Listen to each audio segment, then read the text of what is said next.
Hörmətli müəllimlər, hər vaxtınız xeyir olsun. Bu günləri Telegram səhifəmizdə bir sual paylaşmışdım və hər kəsin marağına səbəb oldu. Çünki hər kəs iki variant arasında qalıb, C və D variant arasında. Bu günləri həmən sualın geniş izahını verəcəm və bundan əlavə olaraq sizlər də maraqlı suallar işləmək istəyirsinizsə, əziz müəllimlər, mütləq şəkildə bizim Telegram səhifəmizə Ayşən Fərəcova Kurikulum 2025 səhifəsinə qoşularaq MİQ və sertifikasiya üçün fərqli suallar işləyib cavablarını da bilə bilərsiniz. Demək, əziz müəllimlər, sualımız nə idi? Sual bu sualdır. Hər kəs C və D variant arasında qalıb. Gəlin baxaq. Demək, fizika fənnindən Natiq müəllim şagirdlərə, uşaqlara cəzb etmə qabiliyyətini öyrətmək üçün silver maqnit və digər resurslar gətirir. Məqsədi isə burada şagirdlərin praktiki olaraq bunları göstərmək və öyrətmək idi. Natiq müəllim maqnit üzərində cəzb etmə qabiliyyətini göstərir və ondan sonra isə şagirdlərə bu haqda geniş informasiya verir.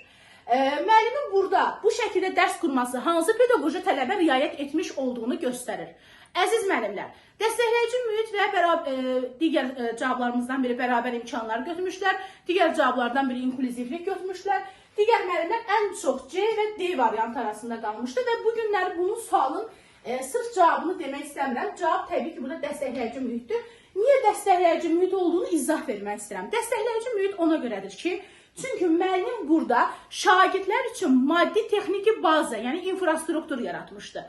Baxın, əgər müəllim dərsi keçsəydi, sonradan praktiki iş versəydi, öyrədici, inkişaf edici olacaqdı, tamlıq olacaqdı. Amma burada müəllim dərsi öyrədici formada qurmaq üçün müəyyən resurslardan istifadə edir. Yəni, resurslar vasitəsilə şagirdə öyrədir. Bu da dəstəkləyici mühitdir. Yəni, müəllim şagirdlər üçün fən olaraq dəstəkləyici mühit, yəni infrastruktur yaratdı.